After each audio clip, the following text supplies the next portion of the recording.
Dan word die aarde se toekoms die week bepaal. Goeiemôre. Die ergste droogte in dekades, El Niño vloede en die warmste jaar op rekord. Al Gore se Inconvenient Truth het dit al in 2006 voorspel.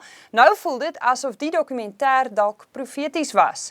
Goeie tydsberekening vir omtrent 200 wêreldleiers, onder meer Barack Obama, Xi Jinping en ons eie Jacob Zuma om die week in Parys 'n oplossing te soek vir klimaatsverandering. So hoekom is hierdie beraad in Parys so belangrik? Wat kan ons verwag en is dit moontlik?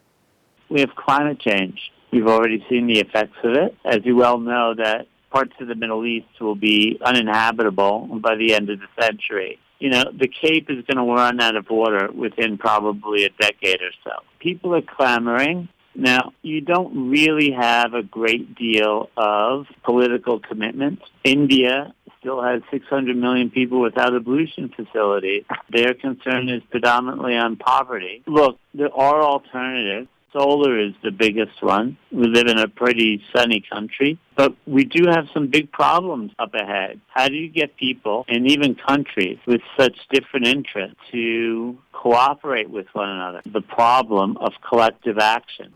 9 of the 10 warmest years ever recorded have been recorded over the last 10 years. Now this is part of global warming and the systematic warming of the planet as a result of the enhanced greenhouse effect. Hier's nog 9 dinge wat jy moet weet. Die Congress of Parties word vanjaar mondig. Vanjaar se beraad is die 21ste een. Die derde een in Japan het die Kyoto Protocol opgelewer. Maar omdat daar in 20 jaar nog nie merkbare vordering gemaak is nie, het betogings Sondag op meer as 2000 plekke wêreldwyd opgevlam, van Paraguay tot New York, van São Paulo tot Londen en selfs in Sydney.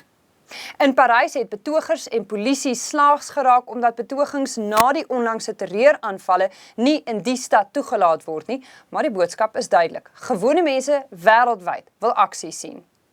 Dis die eerste keer ooit dat omtrent elke land ter wêreld nou moue wil oprol. So, wat's die plan? Om aardverwarming tot tussen 1,5 en 2 grade Celsius te beperk met ooreenkomste wat alle lande verbind tot aksie. Die aarde is reeds 0,85 grade Celsius warmer as in 1880 en baie wetenskaplikes glo daar's reeds soveel aardgasse in die atmosfeer dat 'n 2 grade styging onafwendbaar is. Die VSA, China en Indië moet veral BRIC aandraai en ontwikkelende lande sal deur die sogenaamde ryk nasies bygestaan moet word om meer volhoubaar te groei. En dis nie net presidente wat hier oor kop krap nie. Die rykste man ter wêreld, Bill Gates, met die ondersteuning van onder andere Facebook se Mark Zuckerberg en Amazon se Jeff Bezos, sit ook die week koppe bymekaar met hul eie private sektor skoon energie inisiatiewe ter waarde van etlike miljard dollars van hul eie geld.